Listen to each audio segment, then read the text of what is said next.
This video is about how hypnosis is depicted in movies and books. I could go on for a long time about this, but to understand how we arrived at where we are, you need to understand a little bit about history. Hypnosis has been known by different names over the years, and went through different periods where it was all the rage, especially since it was so misunderstood and had a mystique to it. Many authors were even hypnotists. Charles Dickens and Edgar Allan Poe, just to name a few. Along with the mystique that went with it, came exaggerations of what was possible. To quote my favorite movie, The Princess Bride, the actor Peter Falk says to his grandson, "When I was your age, television was called books." So before the TV, before the radio star, you had few options for entertainment. You could hit a stick against a tree, which is always fun. You could go to the theater, and you could read books. I'm joking, of course, but reading was much more of a pastime than it is today. Because of this, when something special came out, the world shared in its pleasure. One hit book was called Trilby. It told the story of a hypnotist that held a power over a woman.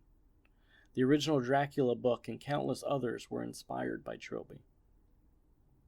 Fast forward well over 100 years, and those ideas never faded from popular culture. Unfortunately, the only exposure most of us have had started with cartoons, from Looney Tunes to Scooby-Doo, Wile E. Coyote, and many others. In all these cases, you see mind control, and the characters act as puppets to do their bidding. However, it simply doesn't work that way. Then we get exposed to movies like Office Space, which I personally love. The premise is the hypnotist dies in the middle of the session, and the hypnosis never seems to wear off.